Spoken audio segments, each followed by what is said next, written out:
Mesdames et messieurs, bonsoir. Merci de nous rejoindre pour ce nouveau numéro de Parlons Gouvernance. Agapit Napoléon Maforican, bonsoir. Bonsoir François Xavier, bonsoir à tous nos téléspectateurs. Voilà. J'adresse mes chaleureuses félicitations au président Diomaye Faye pour son élection et ce, par la même occasion, mes vœux de réussite au service du peuple sénégalais. Ce sont les félicitations du président de la République du Bénin, Patrice Talon, au président nouvellement élu du Sénégal. Agapit Napoléon Maforican, quand bien même cela relève, ces félicitations relèvent de la tradition, est-ce que ça ne pouvait pas attendre l'officialisation des résultats? Ah oui, disons que les résultats sont déjà officiels. À partir du moment où il y a eu le coup de fil du grand challenger, dès lors que le président sortant félicite l'élu qui n'est pas de son camp, on peut dire que oui, tout est consommé. Donc du coup, il n'y a pas de raison. Donc les félicitations peuvent affluer. Oui, pas peu, les félicitations affluent. Je pense que le président Talon est entré dans une dynamique pratiquement de beaucoup de chefs d'État. Le président de la commission de la CEDEAO qui a émis des souhaits que le nouveau président soit un président de tous les Sénégalais, qui ramène la paix, la cohésion dans le pays, qui ne soit pas président d'un cas. Ouais, ça, lui, c'était une préoccupation que lui, il exprime directement. Le président, beaucoup de présidents africains, le président français, Emmanuel Macron, notre serment suisse, son continent, mais également, je pensais sur notre réseau social. Donc, oui, on pourrait attendre peut-être l'officialisation, mais dans les cas où on attend l'officialisation, c'est les cas où il y a dispute, il y a doute, où il y a disons des revendications de victoire par-ci et par-là. Là, il y a des distances qui sont prises ou des réserves qui sont faites, ou alors certains. C'est là qu'on voit un peu les affinités. Aujourd'hui, il n'y a plus d'enjeu.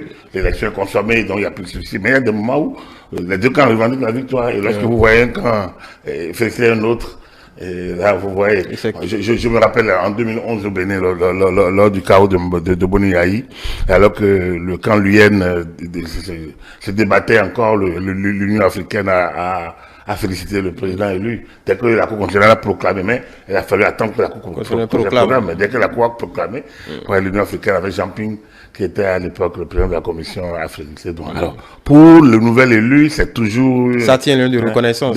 Exactement, de reconnaissance. Donc, s'il n'y a pas de message, on a l'impression que, bon, voilà, la capitale en question doute, ou alors n'est pas de votre camp. Bref. Donc, le message, ça ne vous sert pas grand-chose. C'est diplomatique. Mais quand ça n'arrive pas, ça peut poser un problème. Ça peut vous intriguer, ça peut vous agacer. Voilà. Sans vouloir rentrer dans les dessous des arcanes diplomatiques, n'est-ce pas, pendant cette période qu'on essaye de prendre des attaches avec le nouvel élu, même souvent qu'on ne le connaît pas forcément. Absolument. Lorsque vous regardez les messages, bon, le président Talon est resté très classique pour lui, mais Emmanuel Macron est heureux de travailler. Le langage diplomatique classique également. Donc, il n'y a pas rien de chaleureux là, rien de distant, rien de trop, rien de moins. Par contre, quand vous lisez le message du président de la commission de la CEDEAO, comme le dit le docteur Touré, il faut vous rendre compte que là, il y a une attente. Une attente de plus de cohésion.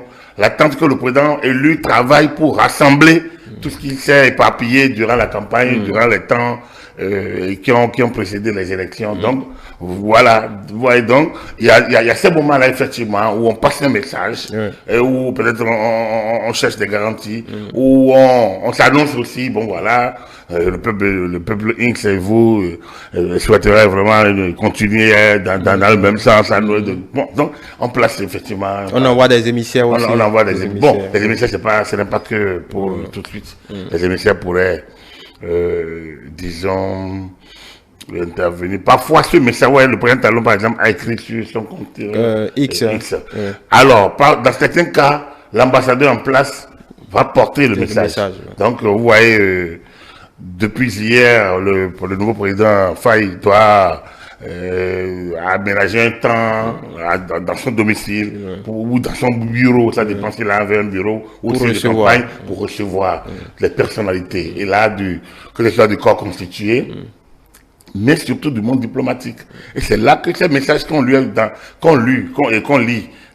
sur les médias, ou qu'on poste sur les médias, ces messages sont transmis. Oui. Et parfois avec quelques nuances, Oui. là avec des précisions, parce que c'est adressé personnellement au président élu. Là, il y a un petit numéro, un petit mot en bas, un petit numéro, peut-être une signature, peut-être un numéro, mais de toute façon, il y a quelque chose qui est en bas pour lui. Donc, il y a le volet très diplomatique que nous voyons, qui est juste le côté officiel, mais en bas, il y a un certain nombre de mutations.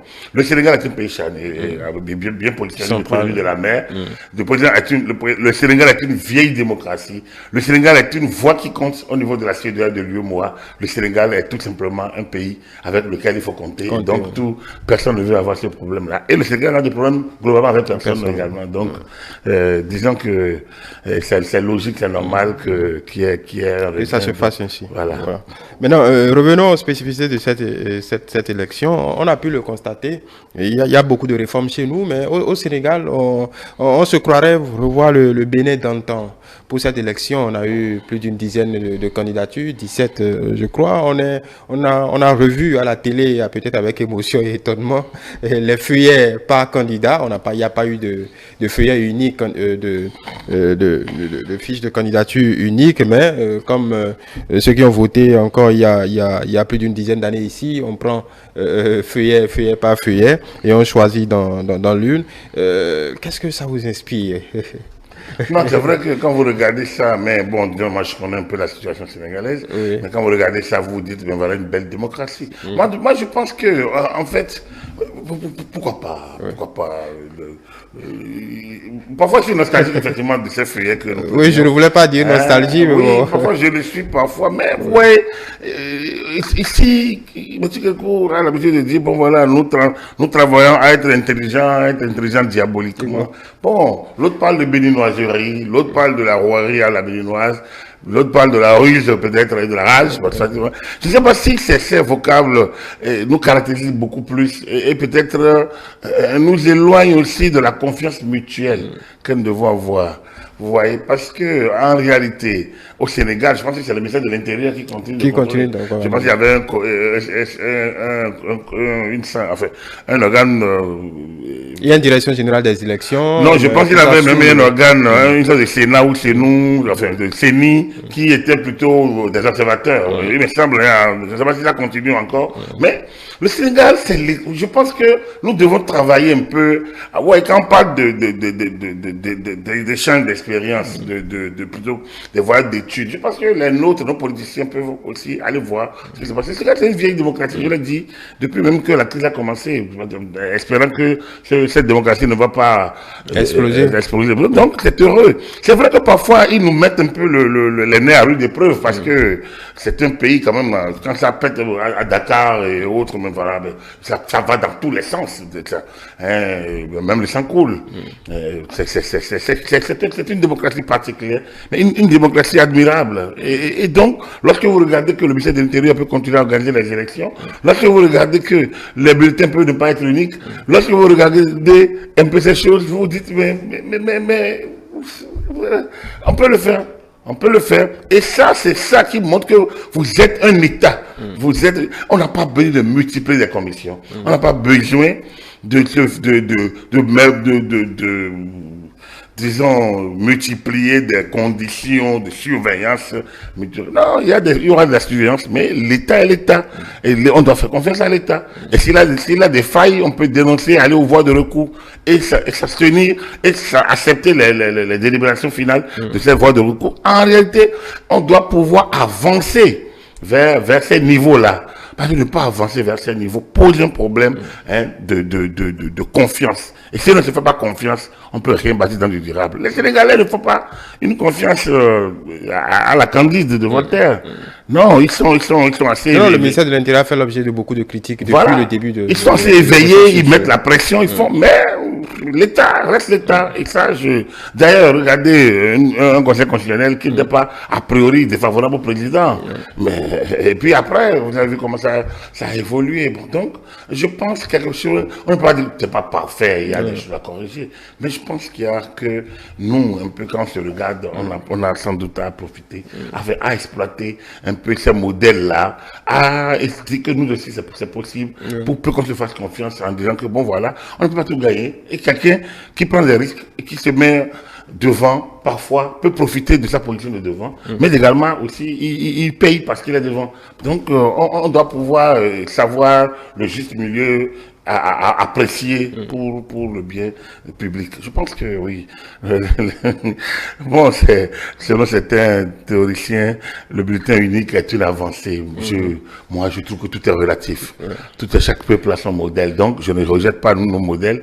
C'est vrai que je suis franchement partisan de l'organisation des élections par le ministère. J'estime que la création d'autorités administratives indépendantes à UI et à DIA ne concourt à rien, ça ne change pas grand-chose aux dispositions. Au contraire, ça disperse les ressources, ça disperse les énergies, à mon humble avis. Il y a des domaines où on peut le faire, on en a trois, on les multiplie un peu trop, à mon humble avis. Voilà, c'est qu'un avis, donc nous avons nos modèles. Et nous devons en être fiers aussi et peut-être travailler et surtout prôner que la confiance existe. Par-delà tout, au-delà des différents modèles, que le tout se base sur la confiance. On les expérimente. Voilà. Là, nous allons verser un peu dans la politique fiction.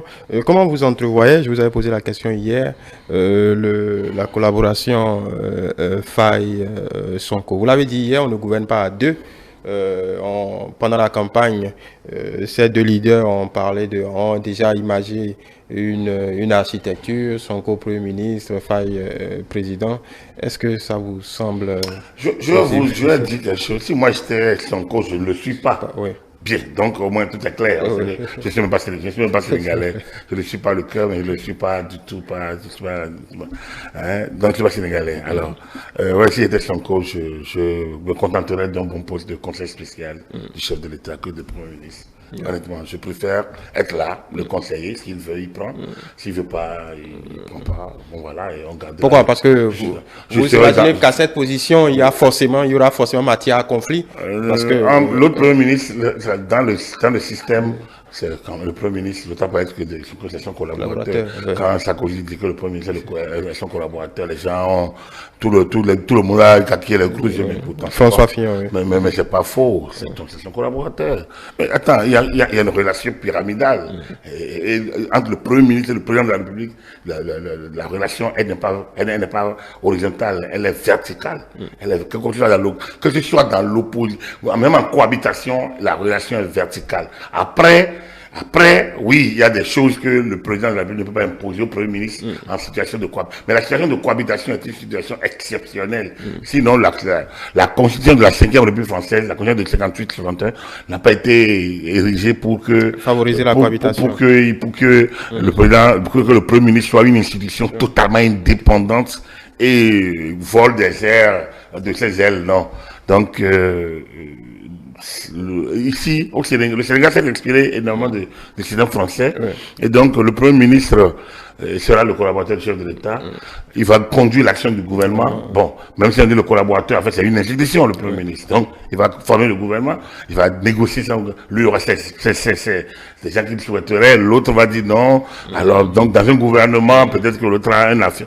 En fait... Il y aura aussi la velléité de sortir de l'ombre de l'autre, voilà, parce que c'est le plan B qui est devenu président. Aujourd'hui, il a compris que le président, ce n'est pas Sonko. Il a beau être l'icône, alors de deux choses, l'une soit, il devient conseiller dans l'ombre, il est conseiller spécial, il est dans l'ombre, il reste vraiment l'homme de l'ombre de l'autre, mais il fera ses sorties, il peut se partager un rôle aussi où il n'a aucune fonction, mais il est présent et il essaye de... Chef du parti. Voilà, et d'accompagner l'action. Là, le chef du parti et le président n'ont pas de relation verticale. La relation, elle est horizontale parce que nécessairement complémentaire. Lorsque le président de la République va dans le parti, il y a le chef du parti. Lorsqu'il va en réunion du parti, il ne devrait plus aller normalement, mais lorsqu'il y va, il y a un chef Bon, mais il n'y va pas normalement, comme je l'ai dit. Alors, quand vous êtes président de la République, vous ne mettez plus le pied normalement au siège de votre parti. Vous êtes le président de tous. Vous pouvez recevoir les partis, dont le vôtre. Donc, oui, c'est pas aussi évident. Bon, maintenant, nous parlons des hommes. Les hommes ont plusieurs facettes. Ça peut fonctionner très bien entre eux aussi. Il peut être Premier ministre.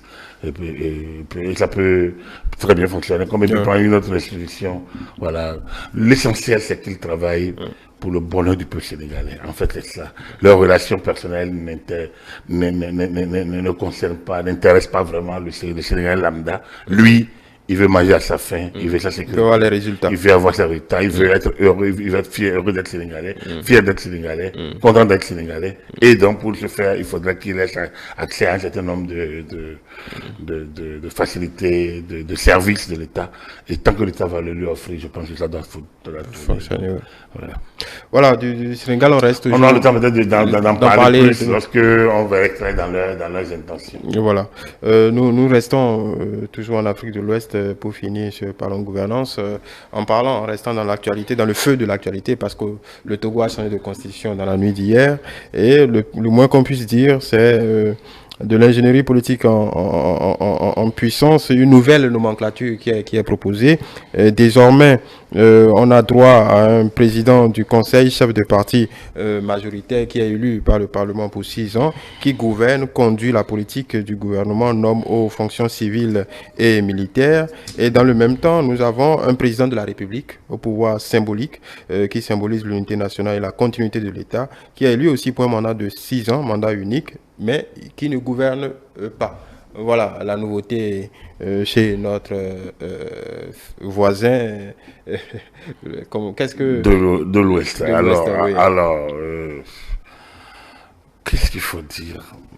C'est le choix. Nous parlions du cas sénégalais. Là, c'est le cas togolais. Oui. Après, le juriste ou le politiste ou l'analyste politique voudrait bien comprendre. Mais là, il va falloir lire les motivations. Il va falloir avoir accès aux tests et bien comprendre. Parce que, bon, là, à viser tout de suite. Hier, je vous disais que, bon, le modèle en lui-même, c'est-à-dire que le président de la République élu par l'Assemblée nationale ne posait pas un problème. Mais là, on va plus loin que ça. Avec un président de conseil qui est le chef de l'exécutif. Et avec un mandat unique pour les deux, avec un modèle où c'est le Parlement. Donc, il y a assez de choses à dire. Pourquoi opter pour un tel mécanisme actuellement surtout à un mois des élections législatives. Oui, bon, donc qui se prépare déjà. Enfin, je pense qu'il faudrait lire d'abord la motivation avant d'aller plus loin. Donc, voilà. Mais bon, comme je l'ai dit, c'est peut-être un nouveau cadre dont on s'enrichit. En parlant des modèles démocratiques, on peut dire aujourd'hui qu'il y a à boire et à manger en Afrique de l'Ouest, puisque chacun... Oui, bon, disons que ce pas des modèles particuliers en eux. Bon, après, il y a des petites nuances. Vous savez, il y a les spin doctors qui s'ennuient parfois chez eux, qui viennent nous vendre parfois de cette idée-là. Bon, donc, attendez de voir. Je ne pense pas que le Togo a quand même fait plus que le Bénin. Je pense qu'il faut dire. Enfin, le Dahomey est devenu du Bénin. Donc, à toute proportion gardée, le Togo est peut-être qu'à sa 3e ou 4e constitution, on a le Dahomey. Non, ça annonce la 5e République chez eux. Ah oui, c'est la 5e République. Bon, peut-être qu'on est presque au même niveau, mais nous, on a connu de toutes les... On a connu des directoires militaires, des directoires civils, on a connu des pouvoirs, une sorte de probabilité de la ligue combinatoire entre 3 personnes où ça tournait. Présidence rotative. On a connu des présidents élus à qui on n'a pas remis le pouvoir, on a remis à l'autre qui n'a pas été élu. Bref, au Bénin, on a tout connu. Bref. Donc, on n'a pas de leçons à donner. On n'a pas de leçons à donner. Mais, comme dit, on a à s'enrichir. Donc, il faut peut-être voir les motivations. Pourquoi ils sont allés, pourquoi. Et puis voilà. En quoi ce modèle fait avancer le peuple togolais? Ben voilà, mais si les parlementaires ont estimé que c'est ça, et qu'ils représentent le peuple, donc le peuple l'aura estimé, c'est peut-être trop lui donner, mais c'est comme ça. C'est quand même ça. Certainement, nous en parlerons demain. Là, on prend rendez-vous avec nos téléspectateurs, puisque demain, on parlera de démocratie. À plusieurs vitesses, oui, c'est quand même de vitesse. Quand vous regardez un peu ce qui se passe avec les résultats de l'AIS, aujourd'hui, il y a vraiment des cas. L'Afrique de l'Ouest devient un champ d'expérimentation des modèles démocratiques. modèle politique et des postures et formules politiques. Je pense qu'il y a franchement à dire. Ouais. Voilà, donc prenez le rendez-vous demain pour le forum politique du mercredi à partir de 21h30. Mais en attendant, vous avez rendez-vous avec notre espace d'échange. Ça se discute dans quelques minutes. Nos invités sont déjà dans nos mieux. Merci de nous avoir suivis. Akati Napoléon Africain, merci à vous. C'est un plaisir. Voilà, vous pouvez bien évidemment retrouver nos échanges sur notre chaîne YouTube ETélé Bénin, notre site internet c'est du même nom, notre page Facebook ETélé en direct, notre compte X ETélé Live et bien évidemment continuez par nous suivre via notre application ETélé Bénin, ETélé avec vous, pour vous.